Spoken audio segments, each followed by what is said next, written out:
जरूरी सूचना है आप सभी स्टूडेंट्स के लिए। स्टडी फॉर सिविल सर्विसेज का Android app Google play store में आ चुका है, उसको प्लीज तुरंत इंस्टॉल कर लीजिए। और अगर आप स्टडी फॉर सिविल सर्विसेज के सिर्फ ऐप से कोई भी कोर्स, कोई भी पीडीएफ परचेस करते हैं तो उसमें अप्लाई कूपन, अगर आप ज्ञान सर जो है आप उसमें अप्लाई करते हैं, ये कूपन कोड है, तो उसमें 20% फीस तुरंत माफ हो जाएगी। मतलब 20% डिस्काउंट तुरंत उसमें लग जाएगा। ज्ञान सर लिखना है, नॉर्मली ज्ञान सर, स्मॉल लेटर में है सब कुछ, कोई स्पेस नहीं, कोई कॉलम नहीं, सिर्फ ज्ञान सर, GYANSIR। इस तरह से अगर कूपन कोड लगाते हैं आप ऐप में बाई करने से पहले, जो अप्लाई कूपन वाले में आता है, तो 20% का डिस्काउंट तुरंत मिलेगा। वीडियो देखिए। नमस्कार दोस्तों, एक बार फिर से आपका स्वागत है CSET प्रिपरेशन के इस YouTube चैनल पर। फ्रेंड्स, आज की इस वीडियो में हम लोग यूपी PCS प्री 2024 के लिए CSET के इंटरपर्सनल स्किल में टॉप 500 MCQs की एक क्लास को और आगे बढ़ाएंगे, जहां पर प्रश्न संख्या 101 से आगे बढ़ेंगे।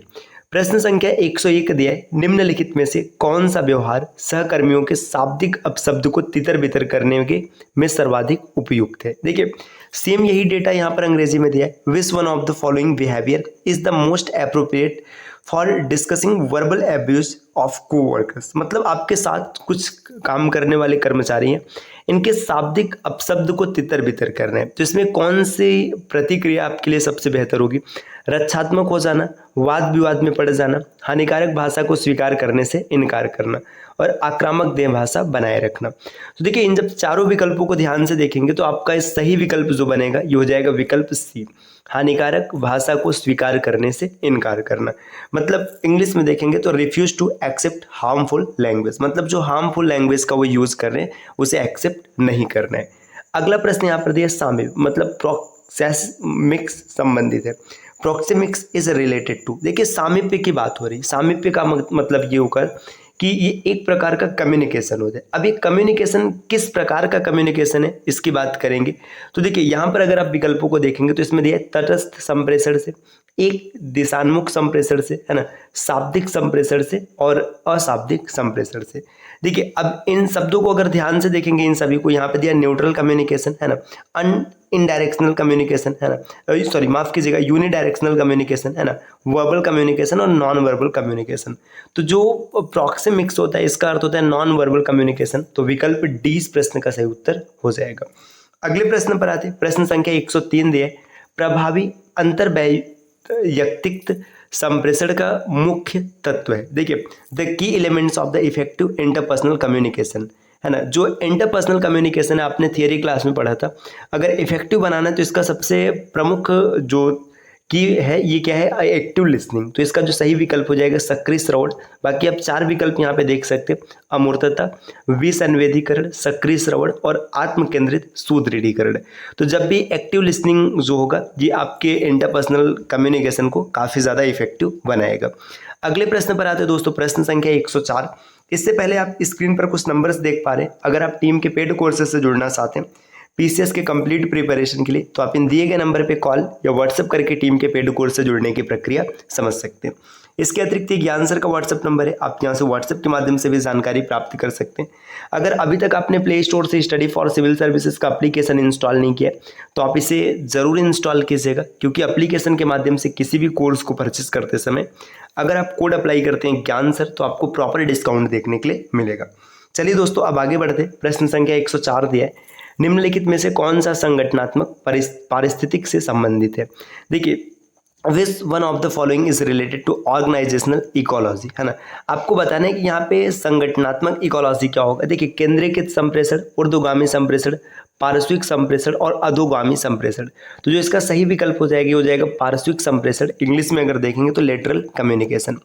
अगले प्रश्न पर आते हैं। प्रश्न संख्या 105 दिया है, निर्णय लेने के संदर्भ में फ्रेमिंग प्रभाव निम्नलिखित में किसका उल्लेख करता है? देखिए, which one of the following refers to the framing effect in the context to decision making या कॉन्टेक्स्ट ऑफ डिसीजन मेकिंग। बात डिसीजन लेने की, तो इसमें जो फ्रेमिंग प्रभाव ये क्या बताता है कि विकल्पों की प्रस्तुति का ढंग विकल्प के चयन को प्रभावित करता है। आगे दिया, उस विकल्प का चयन करना जिसकी प्रत्याशित उपयोगिता सर्वाधिक है। अगला पॉइंट यहाँ पर दिया, गलत दिशा में विचारों के विन्यास बिंदुओं का एक प्रकार, है ना, उन आशय को ढूंढना जो वर्तमान विश्वासों की पुष्टि करता है। तो अगर फ्रेमिंग इफेक्ट की बात करेंगे तो इसका सही उत्तर होता है विकल्पों की प्रस्तुति का ढंग विकल्प चयन को प्रभावित करता है, विकल्प ई, है ना। इंग्लिश में हो जाएगा the way in which options are presented influence the selection of a option. अगले प्रश्न पर आते हैं, प्रश्न संख्या 106 दिया है, किसी उच्च संसक्त समूह के सदस्यों के समालोचनात्मक मूल्यांकन परक निर्णय क्षमताओं के नष्ट हो जाने की प्रवृत्ति कहलाती है। देखिए यहाँ पे ये क्या बता जा रहा है, उच्च सशक्त समूह, है ना, इसमें जितने सदस्य हैं समालोचनात्मक मूल्यांकन परक, है ना, जो निर्णय क्षमता ये नष्ट हो जा रहा है ना। इसको इंग्लिश में देखेंगे तो यहाँ पर दिया हुआ है डेटा कि the tendency of members in a highly cohesive to loss critical evaluate decision making capabilities is called, इसको कहते हैं ग्रुप थिंक, है ना। इसका सही उत्तर हो जाएगा विकल्प ए, है ना। अगले प्रश्न पर आते हैं, प्रश्न संख्या 107 नंबर का क्वेश्चन जो यहाँ पर दिया हुआ है, 107 नंबर में दिया है, निर्णय की वह शैली जो सभी को प्रसन्न रखने में अत्यधिक संबंधित है कही जाती है। मतलब देखिए डिसीजन मेकिंग की एक ऐसी प्रोसेस है जिसमें आप सबको खुश रख सकते हैं, इसे क्या कहेंगे, तो इसे देखिए यहाँ पे पहला दिया है ना, कॉन्सेप्चुअल स्टाइल, है ना, ये तो नहीं हो पाएगा, है ना। डायरेक्टिव स्टाइल ये भी नहीं होगा। देखिए यहाँ पे बात की जा रही है कि सबको प्रसन्न करने की, तो बिहेवियर स्टाइल यही इसका सही उत्तर बनेगा, विकल्प सी, है ना। प्रश्न संख्या 108 दिया है, निम्नलिखित में से कौन सा निर्णय के परिणामों की संभाव्यता के अनुमान का नियम नहीं है। यही डेटा इंग्लिश में दिया है, which one of the following is not a rule for estimating the likelihood of outcomes of any decision. मतलब कोई भी डिसीजन है ना, उसमें उसका जो परिणाम है उसकी संभाव्यता का अनुमान नहीं होगा। तो यहाँ पे दिया उपयोगिता का आकलन, है ना, प्रतिनिधित्व, है ना, उपलब्धता और समायोजन। तो इसका सही उत्तर हो जाएगा उपयोगिता का आकलन, है ना, असेसिंग यूटिलिटी, विकल्प ए इस प्रश्न का उत्तर बनेगा। प्रश्न संख्या 109 पर अगर आएंगे दोस्तों, 109 दिया है, वैध मानक आकार के निरपेक्ष न्याय वाक्य में यदि मुख्य पद निष्कर्ष में व्याप्त है तो उसे व्याप्त होना होगा, है ना। ये बताया जा रहा है कि वैध मानक आकार, इसमें जो निरपेक्ष न्यायवाद है इसमें मुख्य पद निष्कर्ष में व्याप्त है तो उसे व्याप्त होना होगा, है ना, मुख्य आधार वाक्य में, विकल्प सी इस प्रश्न का सही उत्तर बनेगा। अगले प्रश्न पर आते दोस्तों, यहाँ पे नेक्स्ट दिया है ना, प्रसंभाव्यता गुण है, मतलब probability is an attribute of, है ना। प्रोबेबिलिटी कैसा एट्रीब्यूट है अगर इसकी बात करेंगे तो यहाँ पे दिया आगमनात्मक युक्ति का, विज्ञानात्मक युक्ति का, वियोजक तर्क वाक्य का और निरूपाधिक तर्क वाक्य का। तो इसका सही उत्तर हो जाएगा एन इंडक्टिव आर्गुमेंट, विकल्प ए इस प्रश्न का सही उत्तर बनेगा आगमनात्मक युक्ति का। प्रश्न संख्या 111 यहाँ पर दिया है, निम्नलिखित में से किन निर्णयकर्ताओं में समस्याओं के सृजनात्मक समाधान खोजने की अच्छी प्रवृत्ति पाई जाती है। आपको ये बताया जा रहा है कि मतलब कौन सा निर्णयकर्ता होगा जिसमें समस्याओं का जो सृजनात्मक समाधान है वो खोज पाएंगे। तो यहाँ पर 4 विकल्प दिया, निर्देशात्मक शैली के निर्णयकर्ताओं में, है ना, विश्लेषणात्मक शैली के निर्णयकर्ताओं में, है ना, संप्रत्यात्मक शैली के निर्णयकर्ताओं में, और यहाँ पे व्यवहार परक की बात की जा रही है। सेम यही डेटा दिया, directive style, analytical style, conceptual style और बिहेवियरल, है ना। तो अब देखिए यहाँ पे बात किया जा रहा है कि समस्याओं का सृजनात्मक, तो जो कॉन्सेप्चुअल रहेगा वही ढूंढ पाएगा, तो विकल्प सी इस प्रश्न का उत्तर बनेगा। प्रश्न संख्या 112 यहाँ पर दिया, निम्नलिखित में से कौन सा संप्रेषण में पराभाषित संकेत है। देखिए पराभाषित, अगर यहाँ पे देखिए पैरा लिंग्विस्टिक दिया है ना, पैरा लिंग्विस्टिक की बात करेगा तो ये हो जाएगा टोनल पिच, विकल्प सी इस प्रश्न का उत्तर हो जाएगा स्वरभाषी, है ना, शेपर्ड, है ना। अगला प्रश्न दिया, प्रश्न संख्या 113, किस प्रकार के संप्रेषण नेटवर्क में समूह के नेता के उद्भव की संभावना होती है लेकिन समूह के सदस्यों की तुष्टि निम्नतर होती है। देखिए समूह का जो नेता है वो सामने आ जाएगा लेकिन जो समूह के सदस्य है इसकी तुष्टि निम्नतर होगी, तो होता है विल टाइप, विकल्प ए इस प्रश्न का उत्तर सही हो जाएगा चक्र प्रकार में।